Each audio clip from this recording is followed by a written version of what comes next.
Welcome to Dubs Talk Live, presented by Mancini's Sleep World. That is Monte, Poole, Warriors Insider. We haven't teamed up in a while. It's been a minute. But we're back. I'm Zena, Keita. We are excited to be talking about tonight's game. Warriors beat the Atlanta Hawks 120-97. It was a real whooping in Chase Center. Yeah. The Warriors came ready to play from the start. They're now 11-3 on the season. I talked to JK, Jonathan Kuminga, before the game, and he talked about a fast start. Monte, season high for the first quarter, 41 points. What did you see? Yeah, they got off to a really nice start. I mean, they were up 21 points in the first 10, 11 minutes. So from that point on, I mean, they just kind of carried the game. The Hawks never got closer than 13 in the second half. The Warriors were up as much as 31. But the first half is really what they want to focus on, I think, because they had only 5 turnovers in the first half. And the Hawks scored only 1 point off those turnovers. That's a lot different from what they did the other night in LA when they gave the Clippers 31 points off turnovers. So, and that's what they want to look at. And plus, they also made 11 of their first 12 free throws. Okay, let's talk about this. Let's talk about this. That's something they need to fix. Because, back when we were in school, I know what this is you'd have a quiz or a test, and you have to make sure that you performed well, and then you'd get your grades back. Did you learn from the last time? All right, let's go check the fundamentals, because last game, the Warriors were struggling at the stripe. They were 9 of 19 from the stripe. Inexcusable. Tonight, a lot better. 12 of 18. A lot better, especially in the first half. Second half, it kind of tailed off. They were 11 of 12 at one point. They got a little excited. They missed 5 of their last 6. But when you look at the way they did it in the first half, it's like, okay, I mean, it's there now. It's possible. The last 5 games, they have been shooting well below what their normal should be. And tonight, they weren't there. But it's possible. And Steve Kerr said he's not going to harp on it. But it is something that the guys need to work on. Obviously, you have 2 guys on this team that are going to be great free throw shooters no matter what. And that's Steph Curry and Buddy Hield. Right. Everyone else has been up and down, and a lot of down with that up. Now, let's talk a little bit about what we're seeing on the screen here, because this was the bread and butter for the Warriors tonight. Just absolute domination on the court from the go, being able to find other Warriors. You saw people pushing in transition. You saw people finding their man ahead of them. 2-on-1 game looked beautiful tonight. So many assists. Little turnovers. Yeah, you like that. And Trace Jackson-Davis, his first double-double this season. Whoa. 14 and 11.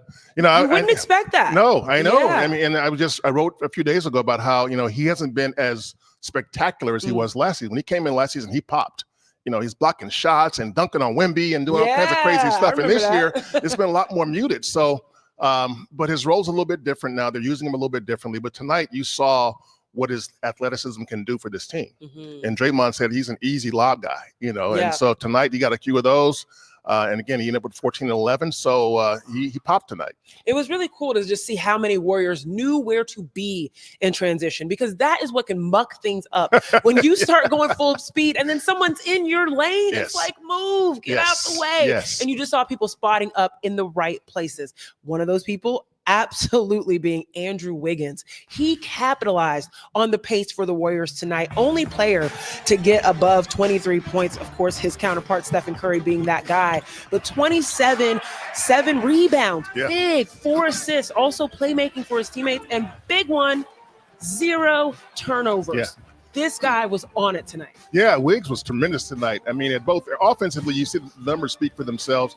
He's making shots. He did the same thing against LA the other night, too. He's been good the last 2 games, really good on offense, but his defense has been pretty good, too. The other night, he made sure James Harden did not beat the Warriors. And James Harden didn't. They got hurt by some other guys, Norman Powell, but James Harden wasn't the guy. And tonight, you didn't see much from the Atlanta backcourt that hurt the Warriors. And so Wiggins is just playing really good basketball now. It's what the Warriors seem to have expected coming out of training camp. They said he looked good, felt good, And we all know that he went through some things these past couple of years with his family, his dad and stuff. And so Wiggins seems to be playing with a lot freer mind, a lot clearer mind, a lot less cluttered, and it shows on the court. And so when he's playing like this, the Warriors are a different team. He looks free. He looks loose. My favorite thing about Andrew Wiggins is after he does some spectacular play, shows his dynamism, he just walks back with his hand on his back. You know that's that too. Chilling, going back to the vet. Let's hear what he had to say at the podium tonight. I was in a good rhythm. I got a quick layup and a 3-point shot. Both went in early, so I just felt good about myself. How much does that matter to you? Just like getting a couple buckets early, and how much can that impact the game for you? I feel like any hooper, you see the ball go in the hoop, and I'm already confident in myself, but it gives you more confidence and making shots. How much different, just sort of overall, do you feel this season compared to last season? I mean, Steve was very forthright early in training camp that you seemed like you were in a good place. What's different, and what got you in this sort of groove early? I had a great summer of work. I was able to get a lot of work in, and have a lot of time to myself, and motivated. Came in motivated this year, and just want to stay like that. And specifically on, obviously the 27 points jumps out tonight, but on defense, that's sort of needed more than ever. And you guys have sort of reshaped the way you play, and much more pressure on the ball. And obviously you lose some of that with the Anthony going down. How much do you take that on yourself? And it seems like that's been a big part of your game for a while, but particularly this year. Yeah, just trying to be the aggressor defensively, and with Meltdown, he's a hell of a defender, so the whole team just has to step up and and take charge, and try to do what he was doing before he got hurt, pressure the ball, make it hard on them, and value defense. Draymond mentioned part of the reason you can have nice offensive nights like this is when you get help as the primary defender. It's not just you're required to score 25 and also guard Trae Young for 30 minutes tonight. I mean, how is that balance as a defender who also needs to score? Like, how much do you kind of like getting shifts off, basically? I feel like every night is different. Every night is different. Some nights you need that matchup, or you need that guy to get you going defensively. You get going defensively, then your offense follows. It's kind of just give or take every night. Andrew, along those lines. That's a great question. The balance between needing to be a prolific scorer, but also being that number one defender, not an easy task whatsoever. In many ways, Andrew is being asked to do what Klay Thompson used to do in his prime, which is, we need you to take the point of attack, be the point of attack defender against the team's most dangerous offensive threat on the perimeter. And, if it's Trae Young, it's Trae Young. If it's Luka Doncic, it's Luka Doncic. Different night, James Harden, saying it's those guys he's going to see. At the same time, they want to see 20 points from Andrew Wiggins. At the same time. Yeah. It's a lot. It's a lot to burden. During Klay's prime, that was Klay. Right. He took that guy and he put up 20, and some nights he put up 50. So I think when you look at Wiggins now, you can see that there's a certain intensity in him that was missing for much of the last couple of years. Yep, he said he wants to stay focused. Yeah, and you could see it. You could see it. Well, let's talk about somebody else who is burdening defense. Draymond Green. Well, all right, we already talked a little bit about Trace Jackson Davis and just how much, as you mentioned, he's popped, how much he's playing above the rim, and how much this year it is a little bit more poised of an approach in the post. But tonight, this was the big task. Coming into this game, Clint Capella, Onyeka Gunkwu, those were the two in the front court. Not usually you say the back court, the front court that you needed to pay attention to. And TJD and Draymond did their thing. Yeah, those two guys both in Atlanta, I mean, they're both very athletic. They both can play above the rim. They're both good defenders. So when you play against those guys, you kind of know you got to be in the battle. Right. If you're not in the battle, they will own you. Right. I mean, that's what they do. So I thought Trace and Draymond tonight really showed up really well. I mean, it wasn't just the numbers; it was just the way they let those guys take a chance to sort of own the paint. Mm-hmm. You know, we've seen it certain games where other teams own the paint against the Warriors. It's happened a few times this year. It didn't happen tonight at all. Yeah. And so I think Trace was huge. Draymond was big. And so even Kyle Anderson, you know, guys were getting in there, making sure that these guys weren't dunking and flying and blocking a bunch of shots. So, you know, you got some action from those guys, but Capella has been a guy that the Warriors have played, you know, 40 times over the years. He was in Houston for a long time, so they're really familiar with him.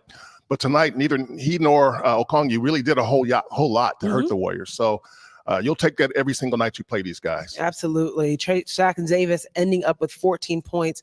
11 rebounds, 4 assists of himself with, you know, that's great to see a playmaking big, especially in that split action, being able to trust him down in the block.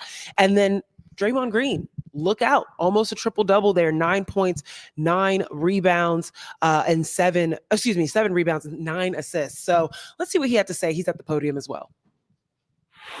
Well, Melt was definitely had solidified himself as that guy who was going to be on the primary ball handler of the team. You know, the one thing we talked about coming into the season was our depth. So we have other guys that are capable.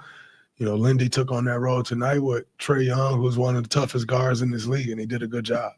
So, you know, we know that he can defend, and we know he's a competitor, and he'll take on those challenges. And sort of following up on that, Wiggins is obviously a big perimeter defender for you guys. It seems like he's raised his game on defense this year, maybe compared to last year.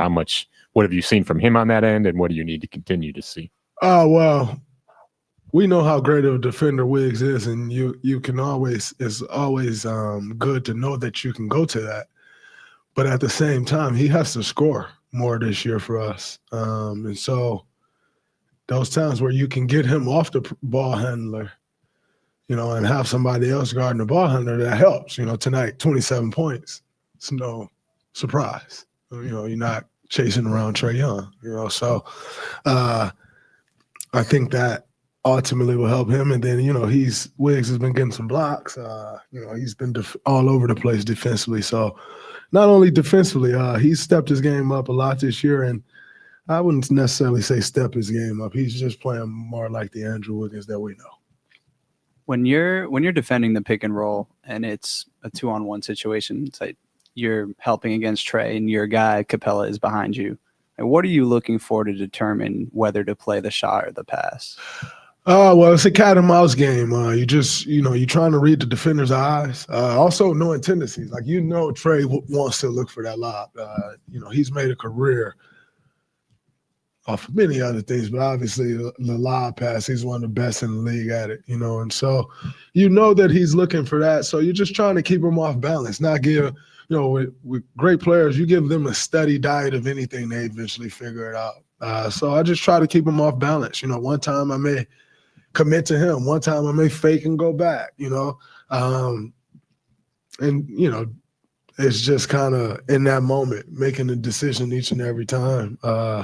Each one of them is different. You know, it's never the same. So for me, trying to be the aggressor in that situation, because you're at a disadvantage. You know, it's a 2-on-1. So trying to be the aggressor in whatever it is, whether I'm going to fade back, whether I'm going to attack the ball, just making sure whichever one I decide in that moment that I'm trying to do it aggressively.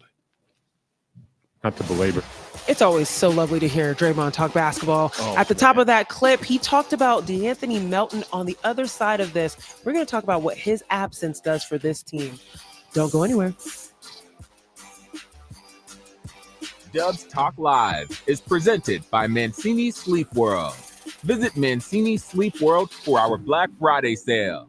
Save big on premium mattresses plus free delivery. Hurry in now or visit us online at sleepworld.com.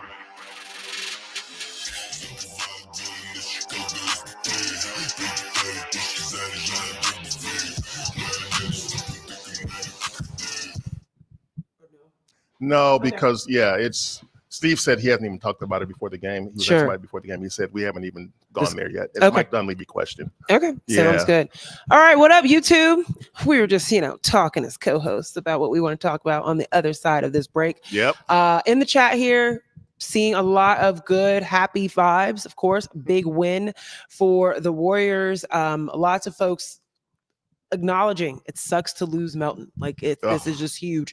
We're going to definitely talk about that on the other side of this break, but just seeing the team be able to bounce back from having to adjust again, because it was really feeling like the Warriors had found something with DeAnthony Melton in that rotation. But Lindy Waters stepping right into that 2 spot and playing really well. Yeah, I mean, Lindy's one of those guys who he's going to be a good shooter. He's not going to be the defender that DeAnthony Melton is. I mean, not many guys like that, but Lindy's a solid defender, and he can play on ball. And tonight, he was disruptive on ball, so he can do that, but he can make shots too. So I think what Steve Curry's thinking is that here's a guy that I can plug into the starting lineup, and my bench is still intact. Right. We still got Moses, we got JK, we got Buddy off BP. Ooh, that's a list. Yeah. And Loon, so you're Gary Payton. So you got all these guys on the bench who are going to play anyway. And Lindy is like the 12th man on the bench, sort of. He was the 12th playing man. Some nights, not playing other nights. Now he just plugs in and the bench stays intact. What I loved, Draymond Green actually mentioned this in his presser. We didn't get to hear it in the post game we did. Lindy just knows basketball. Yeah. And you can see that in the way that he can plug in, as you mentioned. Absolutely. All right, guys, let's get back to the show.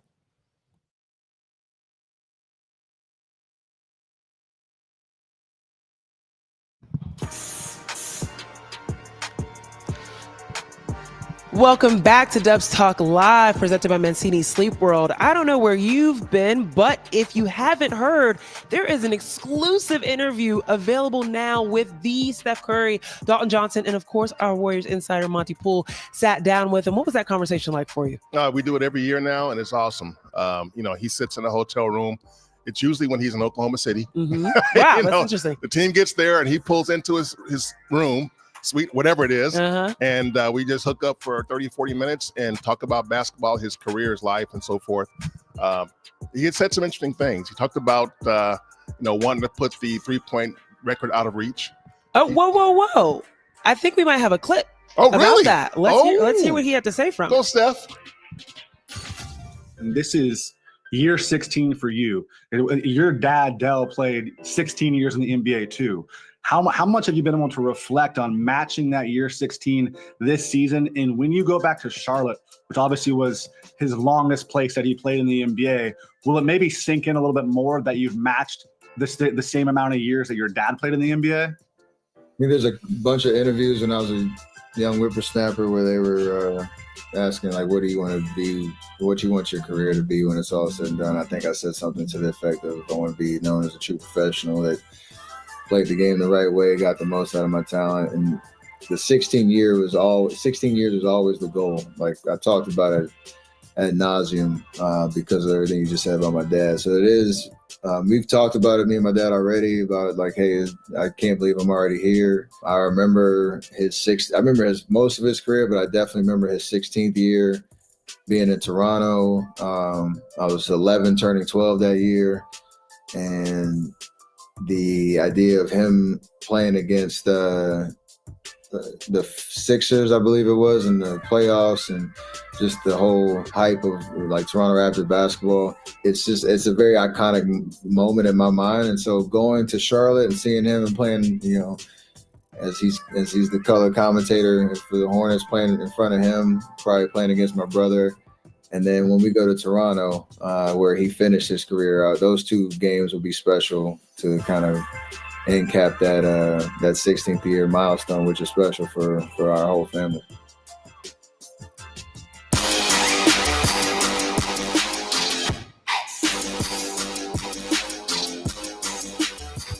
The latest edition of Dubs Talk is officially available tonight. Yep. So go listen, folks. That's going to be a really great conversation. Always very excited to hear from the Steph Curry. Let's talk about him tonight. Yeah. Because for a while there, he was pretty quiet. Yeah. It was definitely the Andrew Wiggins show. But then Steph Curry does what Steph Curry always does, which is just blow things up, particularly in that third quarter. But 7 of 10 got him to 23. Yeah. Guys, efficiency. And then again, we talk about the free throws being an issue. It's usually not a problem for this guy, Steph Curry. No, he's going to be one of the top 1, 2, or 3 guys in the league every year in terms of free throw shooting. He's in the 93% range. Yeah. This year, I think he's at 94, something like that. So it's incredible shooting. And one of the secrets to Steph's free throw shooting is this. If he takes a free throw and the ball at any point touches the rim, it's a miss. He wants it to go clean through the net without any rim. And in his mind, if he hits any rim, it's like, So talk about a perfectionist. That's kind of insane. I would have taken rim back then. that's a perfectionist to the hilt right there. Yeah. Wow. That's amazing. That's his approach. But what's interesting is that we can definitely talk about all the scoring but I really like two things tonight from Steph. There were several plays in which you saw him push the ball in transition, get his teammates open down court, but also defense. Yeah.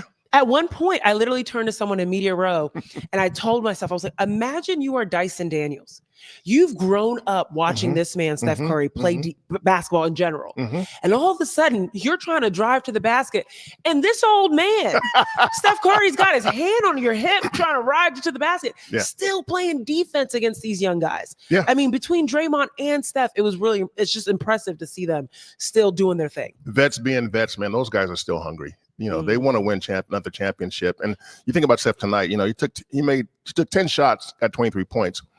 Dyson Daniels is a terrific defender, young defender. I mean, he's long, he's rangy, he's getting steals like 3 and 4 and 5 a game, and Steph just found ways to kind of beat him when he had to, savvy, clever, and get into the bucket. So to shoot 70% against Dyson Daniels, it's pretty dang good, I'd say. Very dang good. And keeping Dyson Daniels under his average of about 15 to just 11. Now, let's talk about the thing that's kind of been over all of tonight. DeAnthony Melton going out. Of course, he's been out, had a partial ACL sprain that they've now realized that they're going to go ahead and do ACL surgery.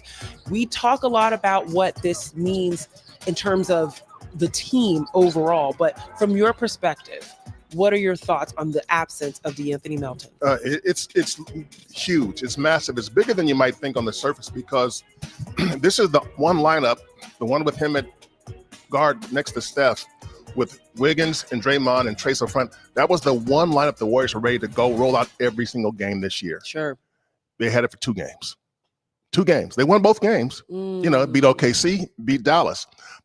And Steve Kerr said, this is the lineup we want. This when they first brought Melton over the summer, they sort of projected him as a starter beside Steph. Sure. But he got here, and he had to go through a couple of little injury situations. But once he got on the court next to Steph, you saw how good he could be. He's really good. He can make shots. He had 14 rebounds in those 2 games he started, combined for 14 rebounds. So when you got a guard who can shoot, defend, grab rebounds, make plays for others, you got something. Right. And so, Lindy is going to be a nice player, but Melton is a veteran in this league, played a bunch of games, high leverage games, and it's a massive loss. And once again, the Warriors are kind of back in trial mode. Lindy has got the job for now, but we don't know how long it's going to last. Whereas with DeAnthony, they knew he was going to be the guy every single night. And so now they're back to wondering, okay, maybe some nights it'll be somebody else. When DeAnthony was there, it was going to be him every night. I'm actually happy that you mentioned Lindy, because that was one of the things that I asked some folks to send in some questions for the show, and almost everyone had questions about who can fill in for DeAnthony Melton, who can be that person. And Lindy Waters is definitely that person right now. There's questions about Moses Moody, et cetera. Maybe on the other side of this break, we'll have a chance to talk a little bit further, but we'll also have to look ahead, because now the Warriors are 11-3. Season's still early, folks. They still got another game coming up, and I think it's an NBA camp game, right? Yes, it is. They're first place. Does that matter this early in the season? Ooh.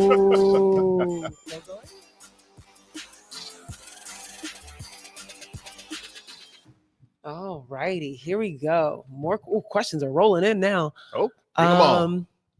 What we got? Let's see. Plug and play Lindy. Okay. Dino Marike saying, here's the big question. Everybody's asking this question. Deadline. Got 2 questions in a row. Since Melton is out for the season due to injury, how Dubs will approach the deadline signings? Monte, the legend, they're pleading to you. Can you please let us know some insights? They were always going to be active approaching the deadline. Okay. The question is whether they can complete something. They were active over the summer. They went big game hunting, and they came back with Melton, Kyle Anderson, and Buddy Hield, who've been pretty good. The 3 of those guys have been pretty good. They didn't get the big name. They wanted Paul George, and Paul George, fortunately or unfortunately, it depends on your perspective.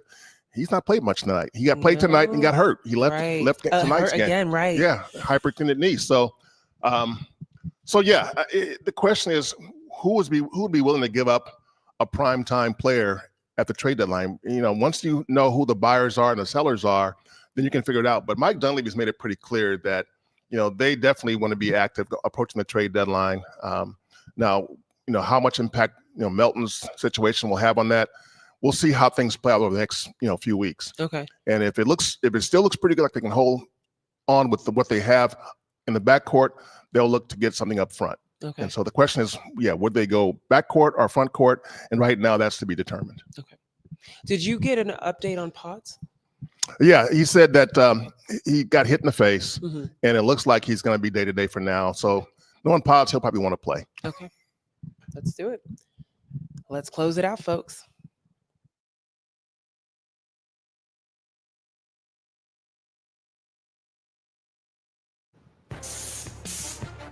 Welcome back to Dubs Talk Live, presented by Mancini's Sleep World. Let's look ahead to what the Warriors have to face. And the Pelicans, they're coming back. They might have a little bit of a, chip on their shoulder after the way that things opened up earlier this season. Yeah. And then, of course, the Spurs on their list as well this upcoming weekend. Back-to-back doubleheader there. And then Nets, before they go on to face two of the big powerhouses in the West, in OKC and the Phoenix Sun. Yeah, when the schedule first came out, you look at that and you go, oh, my God, that's a tough stretch. It's not as tough as now, is because the Pelicans are so battered right now. Mm-hmm. No Zion. DeJounte Murray's been out. CJ McCollum's been out. Alvarado's been out. They've got so many guys who've been out of the lineup to where they're not the same team without those guys. And so not to say that, you should take it easy on them, but the Pelicans you see on Friday won't be the Pelicans you like at the beginning of the season. You're thinking, oh my, these guys can be really good. I feel kind of bad for Willie Green, the coach there, because he's had to deal with this injury situation. He's finding ways to win games, even with the team he has. But so that's a game that the Warriors should be able to win, just based on personnel. But it's not always easy to win down there. And then, of course, going against the Spurs, they'll see Chris Paul again, their old buddy, and they'll see Wemby. And so, and the Spurs are playing decent basketball these days. Last year they were pretty much easy to beat, but they this just year, beat the Thunder without Wemby, without Sohan, and without Vassell. Yeah. So they are there's a lot of scrappy teams in the league around right now. You definitely thought the Hawks would be a little bit scrappier, but the way that the Warriors handle them tonight is a good sign in the way that they're playing together, both on the offensive side of the ball and the defensive side of the ball. Any predictions for these upcoming games? It's a rough, nasty back-to-back. New Orleans one night and the very next night San Antonio. If they split it, it's good. If they win both games, you're onto something. There you go. All right. Well, thank you for joining us. This is Monte Poole. I'm Zena Keita. The Warriors win 120-97, baby. Thanks for joining us on Dubs Talk Live. We'll continue online.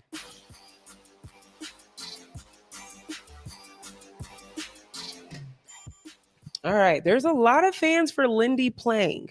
Not only Lindy playing, but just starting as well. Yep. And that's gonna happen. Saw he got the first bucket of the game. Yep. And also just being able to be a solid kick-out option on the driving kicks. No, Lindy, Steve Kerr reiterated after the game that Lindy, he's going to stay with Lindy for a while, and that's the plan for now. Yes. Can it change down the road? Sure it can.